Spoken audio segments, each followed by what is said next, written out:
London থেকে শীঘ্রই দেশে ফিরবেন বিএনপির ভারপ্রাপ্ত চেয়ারম্যান তারেক রহমান। সেই প্রস্তুতি চলছে জানিয়ে দলের নীতি নির্ধারকরা বলেন, এটা ওনার সিদ্ধান্ত, বাট ফিরে আসার আগে তো আমাদের কিছু কাজ আছে এখানে। এগুলো রাজনীতিতে শহীদ রাষ্ট্রপতি যেখানে সফল নির্বাচন তাহলে বিএনপির জন্য আসলে দুঃসংবাদ হতে যাচ্ছে। আগামী দিনে সুষ্ঠু নির্বাচন হলে রাষ্ট্র ক্ষমতায় কে যাবে, জামাত নাকি বিএনপি, আসলে কারা রাষ্ট্র ক্ষমতাকে ভালোভাবে পরিচালনা করতে পারে বা করবে?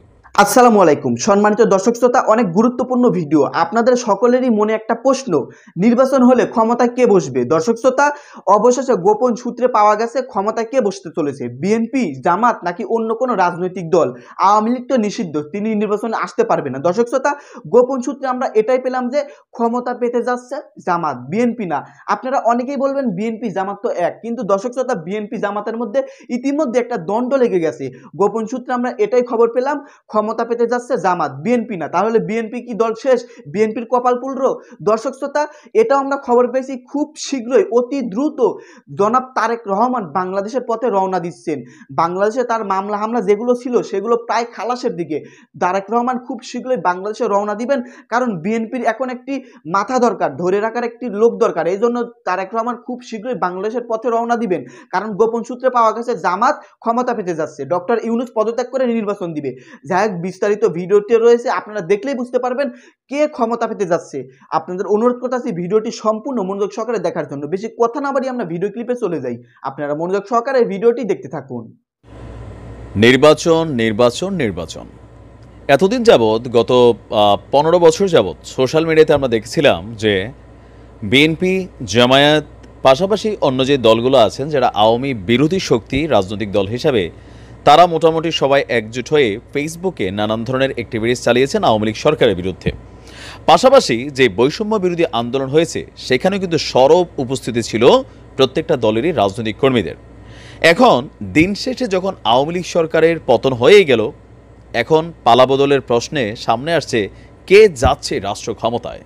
আগামী শনিবারের আগে একটা চাঞ্চল্যকর অবস্থান তৈরি হয়েছে সোশ্যাল মিডিয়া প্ল্যাটফর্ম। আচ্ছা, একটা কমেন্ট আমার একটু করেন তো, আমার ইউটিউব চ্যানেলে বা ফেসবুকে এতদিন যাবৎ যারা সাবস্ক্রাইব করে বসে আছেন, এদের মধ্যে কি আসলে সবাই জামায়াতের লোক নাকি বিএনপির লোকও এখন যারা কমেন্ট করতেছেন যে ভাই আমি বিএনপির, বাট আমি চাই জামাত আসুক, এই বিষয়টা আমার একটু কনফিউশন তৈরি হচ্ছে।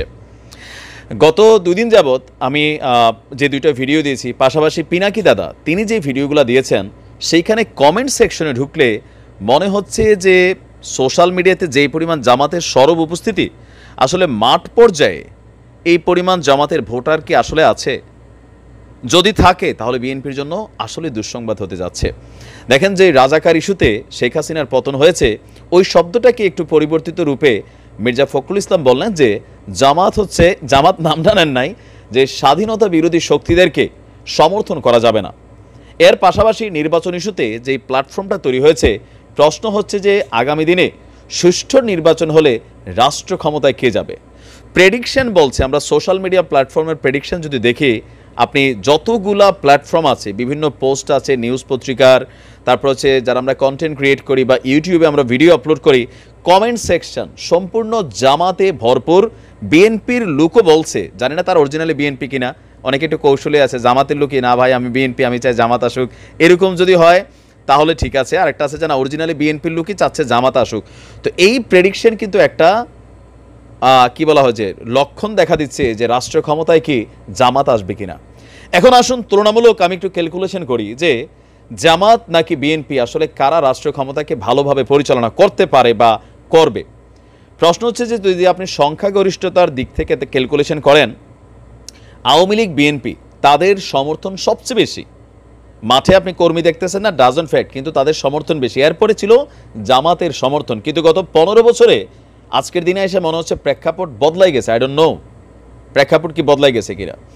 তবে আমরা যদি বাংলাদেশের ইতিহাসকে ক্যালকুলেশন করি, স্বাধীনতা পরবর্তী সময়ে যখন এই সরকারগুলো ক্ষমতায় আসছে, আওয়ামী লীগ, বিএনপি প্রত্যেকটা দলই, আমাদের যে দলগুলো আছে 100তে 99 ভাগ নেতা, এবং কি আমরা যারা এখানে দলগুলোর বিভিন্ন পার্ট আছে, যুবলীগ, যুবদল, ছাত্রলীগ, ছাত্রদল, হ্যাঁ, মানে এই যে বিভিন্ন নেতারা সহ বাকি যে পার্ট আছে, এখানে ম্যাক্সিমামই দেখা গেছে আমরা মোটামুটি দুর্নীতিগ্রস্ত।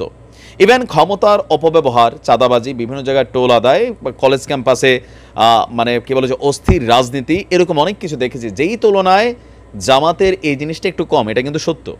আবার জামাতের যে পলিটিক্স দেখেন, আমি জামাতের একটা জিনিস খুবই পছন্দ করি, এটা আওয়ামী লীগ এবং বিএনপি এত বছর শিক্ষা নিতে পারে নাই। কোনটা জানেন? আপনি ছাত্রলীগ করেন আর যুবদল করেন, ছাত্র দল করেন, মামলা খাইছে নিজের বাবা, খেত বেচায় কিন্তু আপনার জামিন করানো লাগছে। বিয়া করা অবস্থায় মামলা খাইছেন, পরিবারের কেউ খবর নেয় নাই, মইরা গেছেন, খবর নেয় নাই। ওই তুলনায় জামাতের একটা পজিটিভ দিক হচ্ছে তাদের সম্ভবত একটা ফান্ড আছে বাইতুল মাল বা সামহাও নামের। আপনি যদি তাদের সংগঠনের কর্মী হইয়া মামলা খান, অথবা জেলে যান, অথবা অসুস্থ হন, অথবা মারা যান, আপনার পরিবারের যে দেখভালের বিষয়টা, মামলার খরচটা তাদের আইনজীবী কর্তৃক বা তারা কিন্তু এটা বহন করে। বিএনপি আওয়ামী লীগে এটা করে 5%, যেটা জামাত করে 95%। এই যে পলিসিটা, এটা কিন্তু ইয়াং জেনারেশন যারা এই পরবর্তী, মানে আমরা 2000 পরবর্তী যে জেনারেশনকে দেখছি বা আওয়ামী লীগ সরকারের ক্ষমতায় যে জেনারেশনকে দেখছি, তাদের মধ্যে জামাতের এই পলিসিটা খুবই কার্যকর হয়েছে। পাশাপাশি আওয়ামী লীগ বিএনপি আমরা যারা করি, আমাদের নেতারা টাকা পয়সা হলে সুইস ব্যাংকে টাকা জমায়, ইউরোপ আমেরিকাতে তারা কি করে, ব্যবসা বাণিজ্য প্রতিষ্ঠান করে, দুবাইতে ব্যবসা করে। কিন্তু জামাতের নেতারা আপনি দেখেন যে এত পরিমাণ ব্যবসা বাণিজ্য প্রতিষ্ঠানে, যে ইসলামিক ব্যাংক বলেন বা বিভিন্ন ধরনের মেডিকেল সেক্টর থেকে এত প্রতিষ্ঠান করছে, যে জামাত করা একজন ছেলে তার জন্য পড়াশোনা শেষের পর তার দলেরই একটা প্রতিষ্ঠানে চাকরির সুযোগ থাকে, যেটা আমাদের দলগুলোতে নাই। এরকম নানান ইস্যুতে জামাতের যে পলিসি, এটা কিন্তু কার্যকর পলিসি। মানুষ মানে মাঠ পর্যায়ে খাচ্ছে। তো খাইতে খাইতে আসলে আজকের দিনে এসে কমেন্ট সেকশন দেখে, আমি গতকালকে এক ভাই বলছিলেন কমেন্টসগুলোকে পর্যালোচনা করে আপনি একটু বললেন যে আসলে কি ঘটতে যাচ্ছে। তবে সোশ্যাল মিডিয়ার ইফেক্ট, বাস্তবের ইফেক্ট আলাদা। নির্বাচন হতে গেলে আমার এখনো মন টানে যে নির্বাচন হইতে গেলে আমরা যদি সোশ্যাল মিডিয়ার কমেন্ট বাদ দেই, মাঠ পর্যায়ে শক্তিটাকে দেখি, সেই ক্ষেত্রে বিএনপির জনসমর্থন বেশি। আবার সোশ্যাল মিডিয়া প্ল্যাটফর্মে আসলে মনে হয় বিএনপি আছে এই মুহূর্তে 30%, জামাতের কর্মী আছে 70% সোশ্যাল মিডিয়াতে অ্যাক্টিভ। তবে এদের মধ্যে ম্যাক্সিমামই দেশের বাহিরে বসে আমাদেরকে দেখতেছেন। বাট যারা দেশে ভোট দিবেন, যারা ভোটার, তাদের উপস্থিতিটা আসলে পরিসংখ্যানের দিক থেকে জামাত তুলনামূলক পিছিয়ে। কিন্তু এইবারের পরিস্থিতিটা ভিন্ন কিছু কিন্তু ঘটতেও পারে। আমার কাছে যতটুকু মনে হচ্ছে 50-50, কারণ এবার তো নির্বাচন হবে জামাত এবং বিএনপির মধ্যেই, বিএনপি এবং জামাতের মধ্যে কে ক্ষমতায় যাবে। পরিসংখ্যান দেখলে ভোটের মাঠের পরিস্থিতি আমরা যদি সংখ্যাগরিষ্ঠতার দিক থেকে তুলনা করি, বিএনপির চান্স বেশি। তবে জামাত কিন্তু অঘটন ঘটাইলে ঘটাইও দিতে পারে। অনেকে বলছেন যে জামাত এবার ক্ষমতায় যাবে, এটা 100%। তবে এটা 100% বলার সুযোগ নাই। আমরা কমেন্টের দিকে তাকাইলে মনে হইতেছে এটা 80% বা 70% চান্স আছে। তো বিএনপির নেতাকর্মীরা কি মনে করেন যে আপনারা সোশ্যাল মিডিয়াতে একটু ইনঅ্যাক্টিভ, মাঠ পর্যায়ে কাজ চালাই যাচ্ছেন, নাকি আসলে বিষয়টি এরকম হয়ে গেছে যে বিএনপির লোকরা অধিকাংশ জামাতকে ভোট দেওয়ার পক্ষে চলে গেছে? আমার কমেন্টগুলো দেখবেন, মানে আমার কমেন্টের মধ্যে 30-40% কমেন্ট আছে এরকম যে ভাই আমি কোনো রাজনীতি করি না, কোনো দল করি না, বাট জামাতরে চাই। ভাই আমি বিএনপি করি কিন্তু আমার দলও ভালো না, আমি জামাতরে চাই। এখন এই কমেন্টগুলো যদি রিয়েল হয়, তাহলে তাদেরও কিন্তু পরিবার বাংলাদেশে আছে, আবার নির্বাচনের সময় তারা দেশেও যাইতে পারে। এই পরিসংখ্যানটাকে আমরা ক্যালকুলেশন করলে সেক্ষেত্রে কিন্তু জামাতই ক্ষমতায় যাচ্ছে, বিএনপি বিরোধী দল হচ্ছে। তবে জিওপলিটিক্যাল ইস্যুতে আপনি যদি দেখেন, একটু এখানে অনেক বিষয় কাজ করতেছে যে ভারত কখনো চাইবে না জামাত ক্ষমতায় আসুক, ভারত চাইবে বিএনপি আসুক, বেটার। কারণ ভারত একরকম ভয় পায়। তো এখানে অনেক কিছু আসবে, নির্বাচনের আগে অনেক প্রভাব নানান কিছু দেখব। তো আপনি আসলে কি মনে করছেন? আবার ধরেন আওয়ামী লীগের একটা ভোট আছে, এখন আওয়ামী লীগের এই পরিবারগুলো যদি ভোট দেয়, তাদের ভোট ব্যাংকটা কিন্তু কম না, প্রায় নিয়ার অ্যাবাউট 40%, 35-40% আওয়ামী লীগের ভোট আছে। ধরে নিলাম যে 10% আওয়ামী লীগ ভোট দিল না, 25% লোক আছে ভোট দিবে। সেই ভোটটা যদি আমরা কাস্টিং হিসাব করি, তো সেই ক্ষেত্রে জামাতরে দিবে নাকি বিএনপির দিবে? তুলনামূলক আপনার কি চিন্তা? আমার মনে হয় যে এই ভোটটা বেসিক্যালি জামাত পাবে, বিএনপি পাবে না। আওয়ামী লীগ যদি ভোট দেয় আর কি, ভোটাররা যদি যায়, কারণ সামাজিক একটা ইফেক্ট আছে, ধর্মীয় একটা ইফেক্ট আছে, প্লাস বিগত সরকারগুলোতে বা এই সরকারেরও 5 তারিখ পতনের পর 6-7 তারিখ সারা বাংলাদেশে যে দৃশ্যগুলো দেখছে, এখনও বিভিন্ন জায়গায় যে চাঁদাবাজি জিবি তোলা হচ্ছে, সেখানে আমরা পাঞ্জাবি পরিত কোনো হুজুরে দেখি না, বিএনপির সিন্ডিকেটগুলোই দেখতেছি বিভিন্ন জায়গায়। তো সেগুলোর কিন্তু একটা ইফেক্ট তৈরি হয়ে যাচ্ছে অলরেডি। সোশ্যাল মিডিয়া প্ল্যাটফর্ম এটা কিন্তু একটা ইফেক্ট ক্রিয়েট করে। তো সব মিলাইয়া সোশ্যাল মিডিয়া প্ল্যাটফর্মকে দেখলে জামাত ক্ষমতায় যাচ্ছে, আর মাঠের ভোটটা আসলে ভোটের দিন ছাড়া বলা যাবে না।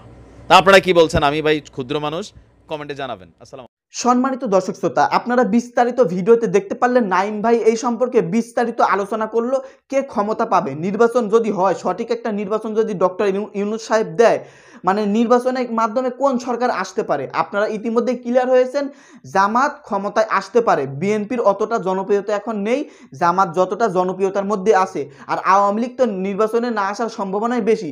দর্শক শ্রোতা, আপনারা এটাই খবর পেলেন এই ভিডিওর মাধ্যমে, নির্বাচন হলে জামাতই ক্ষমতায় আসার সম্ভাবনা সবচেয়ে বেশি, বিএনপি না। আর তারেক রহমান খুব শীঘ্রই দেশের পথে রওনা দিবেন, তার মামলা প্রায় খালাসের দিকে, এমনটাই জানিয়েছেন বিএনপির মহাসচিব মির্জা ফখরুল ইসলাম আলমগীর। যাই হোক, বিএনপি এখন কি করবে, জামাতই ক্ষমতা আসবে নাকি বিএনপি হার মেনে যাবে, না বিএনপি নতুন কোনো পরিকল্পনা করবে? দর্শক শ্রোতা, আপনাদের গুরুত্বপূর্ণ মতামত থাকলে ভিডিওর কমেন্ট বক্সে অবশ্যই জানিয়ে দিবেন। ধন্যবাদ আজকের এই ভিডিওর সঙ্গে থাকার জন্য। সকলেই ভালো থাকবেন।